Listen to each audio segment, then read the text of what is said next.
안녕하세요. 소개받은 금빛내럼이라고 합니다. 제가 마지막인데 시간이 조금 모자르네요. 제가 7분 모자르지만 가능하면 제가 시간을 지켜서 마무리하도록 하고요. 저는 슬라이드 설명하면서 또는 때로는 여기 계신 분들에게 나눠드린 발표문을 읽어가면서 같이 진행하도록 하겠습니다.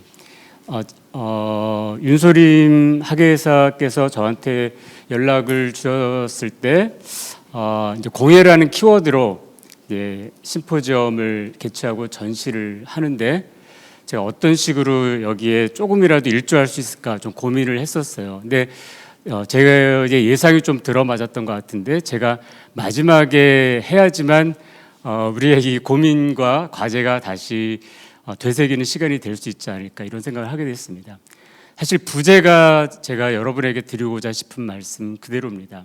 사실 예술과 디자인 사이에서 경계짓기 또는 아우르기인데 오늘의 핵심 인물이 유강열과 또 이제 핵심 주제어가 공예인데 우리 김춘수 시인의 그 시 중에 내가 그에게로 그의 이름을 불러줬을 때 나에게로 다가와 꽃이 되었다 그러는데 사실 이 유강열이라는 이름이 한 인물인데 두 가지 꽃으로 지금 불리고 있어요. 무슨 얘기냐? 편안할 강자와 매서울 열, 거칠 열자를 쓰는데 사실 이거는 국어학적으로 열자가 앞에 오지 않는 이상 두음 법칙이 적용되지 않기 때문에 유강열이 맞습니다. 근데 이게 우리의 이제 공예에 대한 접근과 이 유강열이라는 인물에 대한 접근 이중성을 같이 상징한다는 생각이 들었어요. 발표를 들으면서 백과사전에 보면은 유강열로도 나와 있고 유강열로도 나와 있는데 유강열 선생님이 평소에 나는 유강열로 불러달라 고집했다면 모를까 아니면 고집하셨더라도 유강열이 맞지만 유강열로도 통상적으로 쓰이고 있다 이렇게 돼야 되는데 사실은 많은 분들이 이걸 전시회를 찾아서 검색할 때 열로도 치고 열도 아마 검색을 할 거예요. 그러면서 이거 뭐지? 그러니까 벌써 이 하나의 꽃에 대해서 두 가지 명칭으로 불린다는 것 자체가 우리의 오늘의 키워드가 될 수 있을 것 같아요. 뭐 우연의 일치이기도 하지만 공예라는 그 접근이 사실 되게 쉽지 않습니다. 쉽지 않은데 그래서 저는 오늘 이렇게 5가지의 주제로 여러분과 함께 이 이야기를 하면서 첫 번째 공예에 다시 생각하기라는 들어가는 접근으로 했는데 제가 이 그림을 가져온 이유가 있어요. 사실은 학술 심포지엄의 포스터로 이 그림을 쓰셨더라고요. 근데 이 그림을 여러분이 공예다, 뭐 디자인이다, 미술이다 다 떠나서 이 그림만 딱 보시면 이 장르를 어떻게 구분할까? 일반인들과 전공자도 마찬가지고 일반 사람들도 마찬가지고 분명히 유강열이라는 작가가 이 작품을 했는데 그래서 제가 밑에 이렇게 설명문을 적었어요. 제목은 정물인데 나무판에 종이 꼴라주예요. 이거는 어느 예술가가 이거 할까요? 어느 디자이너가 할까요? 어느 공예가가 이런 작품을 할까요? 누구나 다 할 수 있어요, 사실은. 그러니까 앞서서 이제까지의 유강열을 조명할 때 주로 이제 뭐 한국의 공예 발전사적 측면에서 이제 조명을 했지만 이미 우리 심포지엄을 들으면서 이분이 조금만 조사해 보면 이분은 건축 자문위원도 하고 판화가이기도 하고 염색가 뭐 판화 중에서 석판화, 뭐 목판화 다양하게 했었거든요. 또 실내 디자인도 하고 그러니까 하나로 규정지을 수 없는 인물이 이 인물이 오늘의 우리의 공예라는 어떤 키워드를 갖고 살펴볼 때 되게 복잡하다, 쉬운 실마리가 아니다라는 뜻에서 제가 이 그림으로 시작을 하려고 합니다. 그래서 우리가 보통 제가 이렇게 한번 해보세요. 공예라는 말을 생각할 때 일반적으로 떠오르는 이미지들은 무엇일까? 흔히 전공자들이든 비전공자들이든 모든 사람들을 떠나서 막연히 떠오르는 연상 단어들 이렇게 보면은 옛것이다 또는 전통 또는 그밖에 수작업 손으로만 꼭 해야 된다라는 어떤 장인 정신 뭐 이런 걸 떠올리고 서양 어떤 미술사적 관점에서 보면은 되게 중세적이다. 또는 산업혁명 이후에 우리가 이 공예를 접근한다면 근대 이전, 모던하고는 조금 거리가 있지 않을까 이렇게 생각하는 부분들도 많이 있어요. 그렇지만 여전히 공예라는 이름은 남아 있고 여전히 우리들이 꽃으로서 계속 불리고 있고 그 작업을 하는 분들이 계속 있지 않습니까? 아까 어보인 선생님도 이제 현대 공예에 대해서 개념 규정을 해주셨지만 모던 사회 이후에 공예라는 것은 끈질기게 살아남았고 또 교육 과정에도 여전히 있습니다. 그래서 혁신적이고 능동적인 공예가들을 통해서 또 이런 연상 단어들도 계속 이어지고 있죠. 현대 공예, 또 생활 공예, 또 산업 공예 또는 공예 산업 뭐 이런 말도 쓰고 있고 공예 예술, 그다음에 공예 디자인. 공예 디자인이라는 책도 있어요. 제가 검색을 해봤더니 팔리고 있더라고요. 공예 디자인. 또는 그 구글링 해보시면은 크래프트 아티스트, 공예로 예술 작업하시는 분들 다 있어요. 그러니까 굉장히 다층적이고 다양한 측면에서 공예가 이리저리 연결된다는 걸 알 수 있어요. 그래서 저는 경계짓기, 아우르기 이 두 가지가 다 필요하다는 입장이에요. 그리고 어떤 두부 자르듯이 칼로 두부 자르듯이 개념 규정을 명확하게 지으려다 보면은 때로는 우리만의 울타리 속에서 아집을 부린다든지 또는 뭐 헤게모니 주도권 다툼이 된다든지 그럴 수가 있다는 생각이 들어요. 그래서 저는 오늘의 이 공예를 어떤 관점에서 볼까 두 가지 키워드로 같이 보고 싶어요. 이 테크네라는 개념하고 부속미라는 개념으로 보고 싶은데 사실 테크네라는 이 개념은 사실 예술, 기술, 공예, 디자인이 분화되기 이전에 오래전 고대 그리스 사람들이 썼던 제작 일반을 지칭하는 제작뿐만 아니라 지식 일반까지도 포함하는 폭넓은 개념이고요. 부속미라는 개념은 18세기 이제 막 파인 아트, 순수 예술, 순수 미술이라는 개념이 정립되기 시작했을 때 칸트가 그때 순수한 미적 관조의 대상으로서 예술과 또 그밖에 어떤 목적성을 지닌 작품으로서 이 개념 규정을 다시 할 필요를 느꼈다고 봐요, 칸트가. 그래서 저는 칸트의 이 부속미 개념과 고대 그리스 테크네 개념이 오늘날 우리에게 시사해주고 있는 바가 있지 않을까. 그래서 같이 한번 고민해보고 연구해보는 시간으로 삼았으면 좋겠습니다. 그래서 테크네 개념을 먼저 보시면, 이 테크네라는 것은 당연히 이제 그리스어인데 그리스어를 이것 우리말로 번역하기는 되게 쉽지 않죠. 보통은 이제 우리가 예술 이렇게 번역도 많이 기술로도 번역하지만 요즘에는 또 최근의 논자들은 이거를 기술과 예술을 합쳐서 기예라는 번역어도 쓰고 있어요. 그렇지만 오늘 저는 기술, 예술 또는 그밖에 제작 다 포괄해서 일단은 테크네라는 발음 그대로 여러분에게 제시를 하는데요. 우리가 이 테크네를 볼 때 포이시스라는 개념과 같이 보지 않으면 안 된다고 생각됩니다. 그래서 아리스토텔레스가 니코마코스 윤리학에서 썼던 요 인용문을 갖고 한번 같이 생각하면 좋겠다는 생각이 듭니다. 그래서 테크네란 참된 이치를 따라 제작할 수 있는 상태와 동일한 것이다. 근데 여기에 제작할 수 있는 상태라는 것에 초점을 맞추고 근데 전제 조건이 있어요. 참된 이치를 따른다. 이게 우리한테 오늘날 무작위로 아무거나 막무가내로 만드는 것이 아니라 어떤 이론적 지식 배경을 전제로 했을 때 이 제작은 가치가 있다라는 것을 얘기하고요. 그래서 모든 테크네는 생성에 관계한다.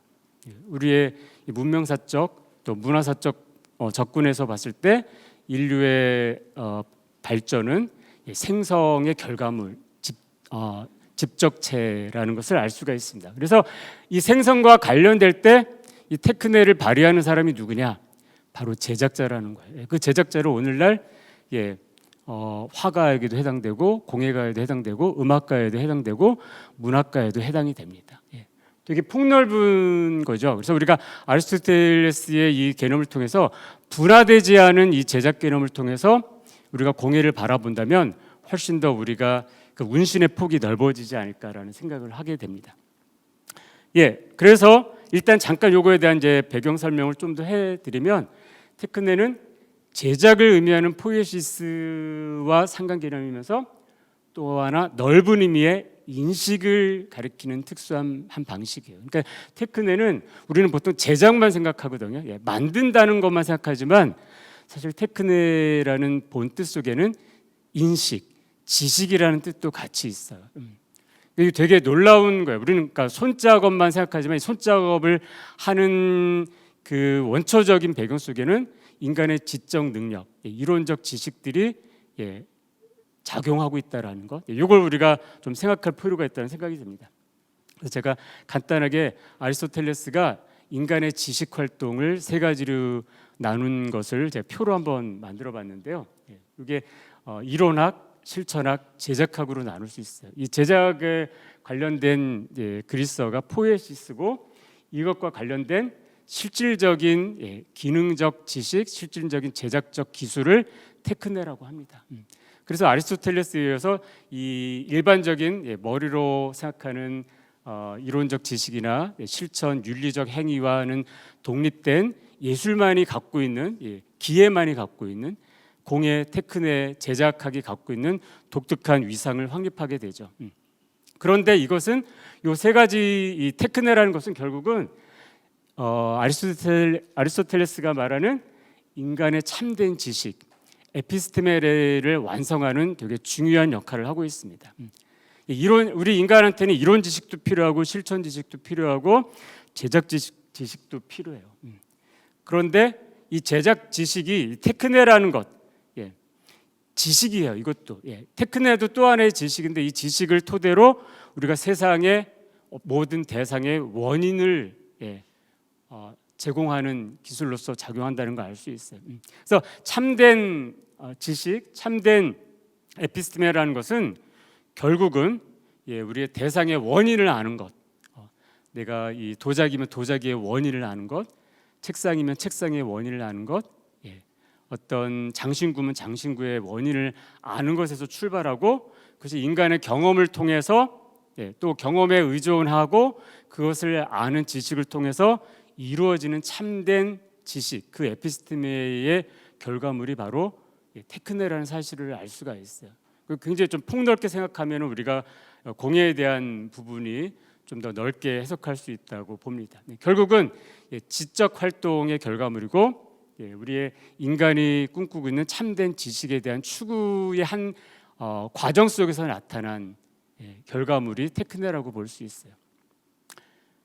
그 다음에 우리가 이제 보게 되는 것은 근대 미학의 정초자인 칸트를 통해서 우리가 개념을 볼 수 있는데, 테크네라고 얘기했지만 이 테크네는 결국은 필요한 것들을 만들어내는 것들이에요. 사실 근데 테크네는 눈에 보이는 꽃병이라든지 항아리라든지 그림이라든지 옷이라든지 이것뿐만이 아니라 개념적으로 보이지 않는 것까지도 다 테크네에 속했었어요. 군사 전략이라든지 또 토지 측정의 기하학적인 사고라든지 말을 조리 있게 하는 웅변술도 다 테크네에 관련되는데, 이거의 공통점은 뭘까요? 우리에게 필요한 것들을 규칙과 법칙에 따라서 과정 속에서 나타내는 결과라는 것을 알 수 있어요. 근데 요거에 대해서 규칙과 결과에 따라서 필요한 것들을 만든다는 거예요. 이 필요라는 것을 채워주는 것이 바로 우리의 욕구를 완성하고 우리의 목적을 완성한다는 차원인데, 이것을 우리가 한목적적인 아름다움을 칸트는 다음과 같이 이렇게 얘기를 합니다. 하나의 예를 들어 보도록 하죠. 자, 여러분 앞에 어떤 대상이 있습니다. 이 대상이 무엇인지 여러분들이 한번 이렇게 상상을 해보세요. 앞에 그림이 있을 수도 있고, 꽃병이 있을 수도 있고, 뭐 장신구 브로치가 있을 수도 있고, 의자가 있을 수도 있습니다. 앞에 있는 이 대상이 있을 때 우리는 이거에 대해서 반응을 두 가지로 하게 됩니다. 어떻게 하게 될까요? 이렇게 하게 됩니다. 첫 번째는 이 앞에 있는 대상이 아무런 쓸모라는 생각과 아무런 관련 없이 그 자체로 그저 바라만 보고 있지라는 노래 가사처럼 미적 관조의 대상으로서 우리에게 보면 좋다 이렇게 느낄 수가 있어요. 이거를 이제 우리는 보통 순수 예술화 이런 거 많이 찾기도 하죠. 칸트의 용어로 보면 이제 순수한 미적 판단 이렇게 얘기를 하죠. 그렇지만 어떤 대상은 그저 바라만 보아서 좋은 게 아니라 직접 쓰면 쓸수록 참 좋다 이렇게 느끼는 경우들이 있어요. 그런 걸 뭐라 그러면은 목적을 포함한 대상이라고 해요. 그러니까 의도를 가지고 만든 훌륭한 제품들, 뭐 항아리도 될 수 있겠고 의자가 될 수도 있겠고 볼펜이 될 수도 있겠죠. 이런 것들 속에서도 우리는 쾌감을 느끼는 것이죠. 바로 이 두 번째 쾌감에 대해서 그 이전에는 순수한 미적 취미 판단에 대해서만 강조를 했다면 칸트는 미적 판단을 우리가 불러일으키는 데서 두 번째 것에서도 새로운 관점을 제시하고 있다는 걸 알 수가 있습니다. 그래서 이 두 번째 것들을 칸트는 의도된 목적 또는 기능을 가지고 있는 아름다움이다 이렇게 얘기를 하고 있죠. 그래서 이야기를 칸트는 판단력 비판 16절에서 부속미라는 아주 독특한 개념을 들어서 설명을 하고 있습니다. 그 칸트의 텍스트를 그대로 한번 가져와 봤어요. 이렇게 갖고 있는데 즉 자유미와 부속미로 나누고 있습니다. 아무런 목적 개념 없이 그저 바라만 봐도 좋은 것 이런 것은 자유로운 아름다움이라고 얘기하고 내가 쓸모를 전제로 해서 만들었는데 만족감을 주고 쾌감을 불러일으키는 것 그것은 개념에 딸린 아름다움이다. 목적 개념에 딸린 아름다움이라 그래서 부속미라고 얘기를 하고 있습니다. 그래서 자유미는 아무런 개념을 전제하지 않지만 부속미는 어떻다고요? 개념과 개념에 따른 완전성을 전제하고 있습니다. 의자면 의자로서 완전해져야 되겠죠. 의자인데 다리가 두 개만 있으면 앉을 수가 있나요? 최소한 4개의 다리가 안정되고 최소한 3개의 다리라는 완전성이 갖췄을 때 그 의자의 역할을 해요. 그랬을 때 앉았을 때 편안함을 느끼죠. 뭐 삐그덕삐그덕거리지 않고. 그래서 대상의 완전성을 전제하고 그리고 자유미는 그 자체로 존립하는 거예요. 이게 추상화든 구상화든 아무런 우리가 따질 것들이 없죠. 그렇지만 부속미는 어쩌죠? 개념에 부속되고 우리의 이 공예에 대한 고민을 상징하고 있습니다. 우리 다시 세워야 돼요. 공예에 대한 정립을 다시 세우기 위한 장치로 적절하게 지금 이렇게 현수막도 도와주고 있네요. 그래서 이 개념에 부속되는 아름다움이라는 것을 목적과 결부돼서 얘기할 때 칸트는 목적이라는 말을 또 이렇게 얘기합니다. 목적이라는 것은 어떤 대상의 원인이다.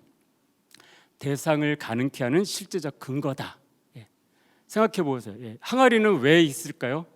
항아리는 된장과 고추장을 담기 위한 원인이 있기 때문에 항아리를 만든 거예요.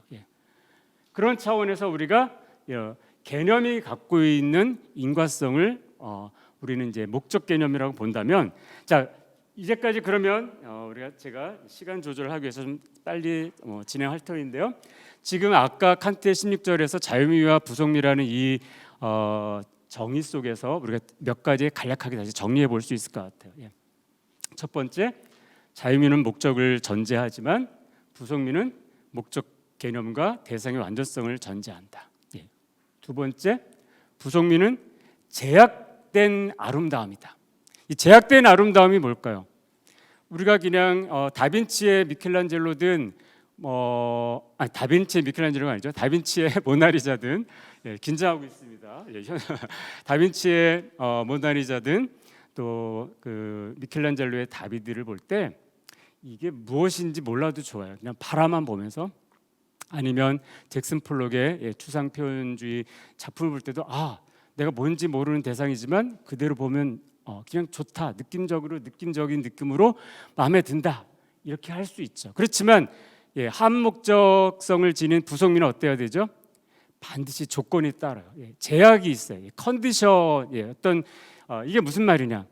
내가 어떤 대상을 만들어야 되는데 이것은 의자의 조건을 갖춰야 되고 식기의 조건을 갖춰야 되고 식탁의 조건을 갖춰야 돼. 그래서 이것은 조건에 맞춘 아름다움이다. 이렇게. 일반적인 순수 예술은 조건 따질 필요 없죠.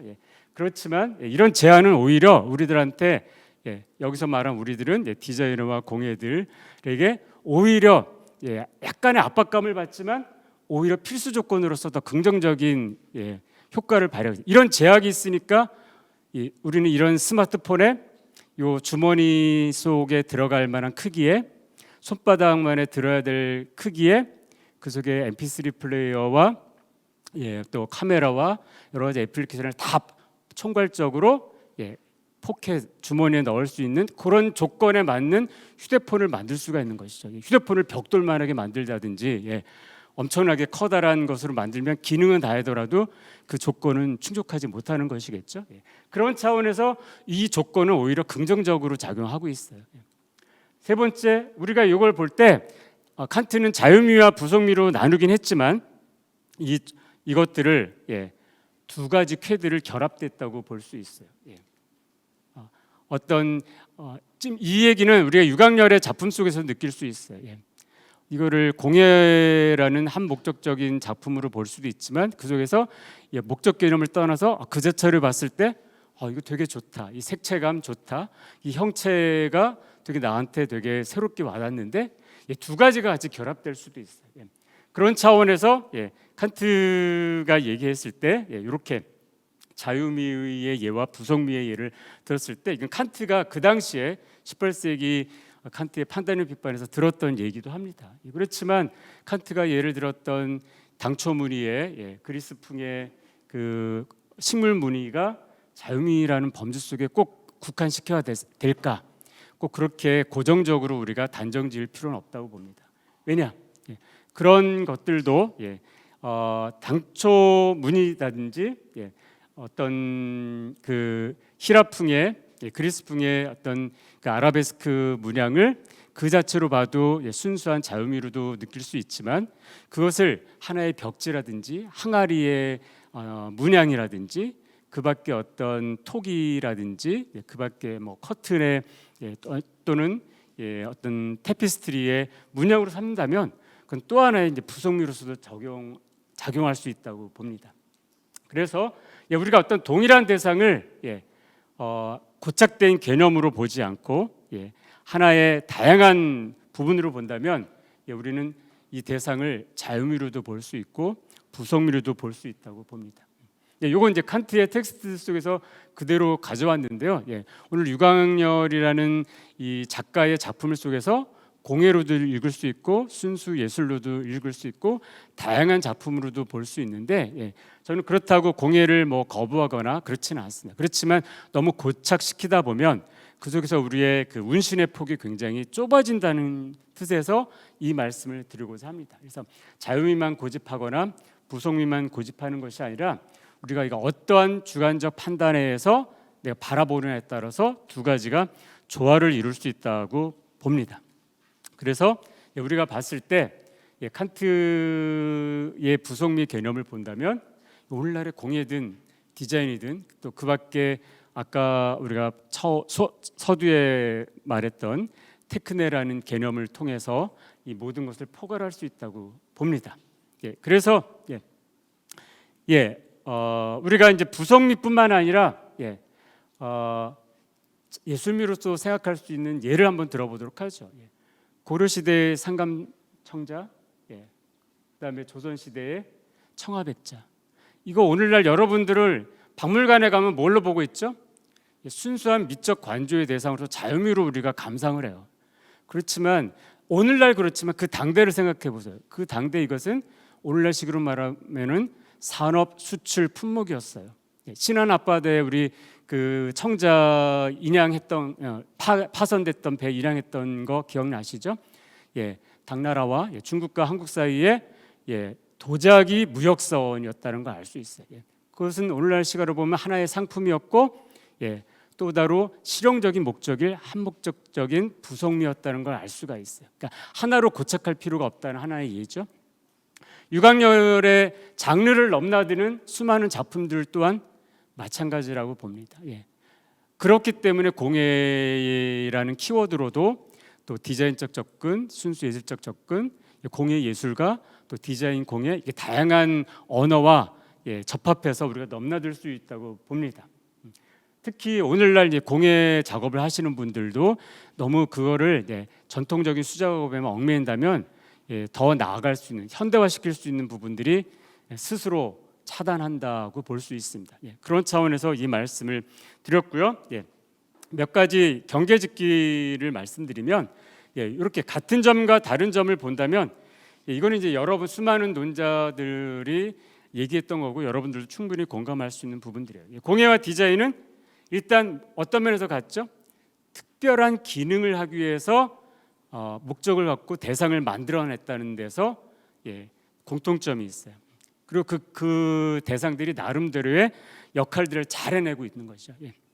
항아리로서 또는 의자로서 시계로서 다양한 역할들을 하고 있어요. 그렇지만 또 공예와 예술이 공통점은 뭘까요? 디자이너는 하나의 아이디어로서 하고 이렇게 어떤 회사라든지 다른 데 넘기면 끝이에요. 그렇지만 예술가와 공예들은 처음부터 끝까지 발상부터 결과물까지의 과정들을 전적으로 책임지고 있다는 것을 알 수가 있어요. 그런 면에서 예술과 공예는 공통점이 있죠. 실제 손수 자기가 작업을 하고 재능과 솜씨를 발휘한다. 디자이너도 분명히 재능과 솜씨가 있어야 되겠지만 오늘날처럼 이렇게 디지털 시대에 아이디어만 좋으면, 그림 실력이 조금 모자라더라도 컴퓨터의 도움을 받고 다른 사람의 도움을 받아서 그 아이디어로 디자인을 멋지게 만들어낼 수 있어요. 그렇지만 공예가는 그렇지 않죠. 처음부터 끝까지 자기 책임하에서 다룬다는 걸 알 수 있어요. 다른 점은 뭘까요? 공예와 예술, 재능 면에서 조금 다룰 수 있을 것 같아요. 순수 예술은 천부적인 재능 이런 것들이 조금 필요해요. 타고난 자기만의 어떤 상상력을 발휘할 수 있죠. 왜냐하면 이거는 물론 이제 99%의 땀과 1%의 영감이라고 했는데, 그 1%의 영감도 되게 무시 못하죠. 그 영감을 통해서 자유자재로, 아까 말한 대로 개념에 구속되지 않는 자기만의 독창성을 발휘할 수 있어요. 그렇지만 공예는 어떨까요? 독창성이 있긴 있지만 그는 반복된 독창성이에요. 전순공예가 대표적이죠. 장인 정신들은 그 독창성이라는 것이 매번 매 순간 바뀔 필요는 없는 거예요. 어떤 테크니컬한 면에서 어떤 그 독특한 장인의 실력을 발휘할 필요는 있지만 10년, 20년 같은 가야금을 만들고 같은 갓밭이 가죽 공예를 하는 분들은 매번 달라지면, 물론 나중에 이제 현대 공예 쪽으로 하면 자기의 독창성을 발휘할 수 있겠지만 그런 차원에서는 순수 예술과 공예는 차이가 있어요. 독창성이라는 면에서. 디자인과 공예는 대표적으로 뭐가 다를까요? 대상에 초점을 맞춘다는 공통적이지만 개개인의 솜씨 차원에서 아까도 얘기했지만 디자인은 어떻죠? 처음부터 끝까지의 프로세스에 관여하지 않아요. 아이디어만 주고 나머지는 어떻게 하죠? 그 생산 과정은 회사에서, 공장에서 수많은 노동자들이 개입하고 또 판매까지도 책임 안 져도 돼요. 유통, 판매 책임 안 져도 돼요. 그렇지만 대부분의 공예들은 어떻죠? 처음 재료를 선택하고 생산해서 보급하는 데까지도 이 장인들이 관여하는 바들이 많아요. 그게 일반적인 우리의 이제 차이점이죠. 그렇지만 제가 말씀드리는 것은 이것을 꼭 그렇게 한정 지을 필요가 있을까? 그렇지 않다는 거예요. 오늘날 현대공예, 산업공예 측면에서 보면 여기에 적극적인 현대적인 마케팅과 산업 공정을 공예와 접목시킬 수 없을까? 당연히 있다고 봅니다. 그런 차원에서 우리가 이 공예의 확산을 더 볼 수 있다고 봅니다. 그래서 공예라는 것은 어쨌든 정신적으로 공통점은 뭘까요? 예술과 디자인, 공예 전부 다 인간이 정신적인 어떤 목적을 갖고, 순수 예술도 따져보면 누구를 위한 예술입니까? 인간을 위한 예술이기 때문에 그 공통점에서는 똑같은 어떤 목적을 갖고 있다고 봅니다. 디자인이 공예와 다른 확연히 다른 것은 제품 생산의 과정에 있다라고 보고요. 그러면 자, 우리가 요건 좀 넘어가고요. 제가 이 부분을 보도록 하겠습니다. 자, 다시금 우리가 제작을 말하고 공예를 말하고 테크네를 말하고 부속미를 말하는 궁극의 목적은 뭘까요? 이거는 아리스토텔레스로 다시 돌아가자면 모든 테크네는 좋음을 목표로 한다 이렇게 하고 있어요. 인간의 좋음을 목표로 할 때 그 좋음의 뜻은 무엇일까요? 인간의 좋음은 곧 행복을 추구하고 있어요. 그 행복은 잘 살기, 요즘 웰빙 얘기하지 않습니까? 잘 행동하고 이것을 목표로 할 때 아리스토텔레스는 우리가 행복하고 잘 살기 위한 과정 속에서 이 테크네가 굉장히 중요하다는 것을 얘기하고 있습니다. 칸트는 외적 객관적 한목적성은 대상의 유용성이고 유용한 것은 곧 무엇을 위해 좋은 것이다, 이렇게 얘기를 했습니다. 소크라테스도 똑같이 얘기를 했어요. 요즘 들어 갑자기 테스 형이라는 이름으로 우리 앞에 소환되고 있는데, 소크라테스가 한 말도 곧 뭐 나훈아가 불렀던 그 노래도 결국은 뭐예요? 인생이 왜 이래, 삶이 왜 이래 하지만 결국의 목적은 뭡니까? 좋음을 추구하고 우리의 좋음을 어떻게 만들어 가느냐. 마지막 줄에는 유용하거나 즐겁거나 그 둘 속에서 우리는 아름다움을 느끼는 거예요. 이거는 순수 예술이든 디자인이든 공예든 마찬가지라고 봅니다. 정리를 하겠습니다. 제가 이 그림을 왜 보여드렸는지 아시겠죠? 이 그림은 우연의 일치로 누가 이 그림을 선택했는지 모르겠지만 저한테는 이 그림이 시사하는 바가 컸어요, 사실은. 그러니까 공예를 두부자듯이 명확하게 칼로 칼질을 할 것이 아니라 자유롭게 경계를 넘나드는 거, 되게 필요하다. 그래서 저는 테크네와 부속미로서 공예를 다시 보자.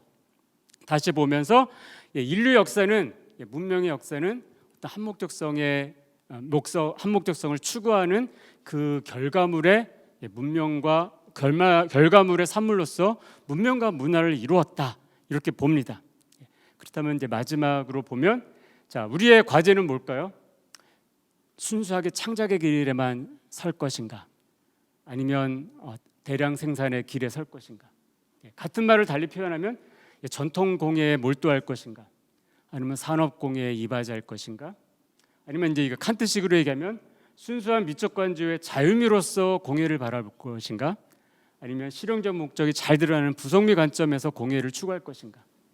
그렇지만 우리가 추구하는 바는 이 둘의 경계와 아우름이 오늘 현대 공예가 적재적소 또는 시적절의 트랜스포머, 변신에 능한 어떤 자유자재의 어떤 테크네를 지닌 제작자로서 우리가 취해야 될 능동적인 역할이기도 하고 우리 앞에 놓인 과제가 아닐까 하는 생각입니다. 이상으로 마치겠습니다. 감사합니다.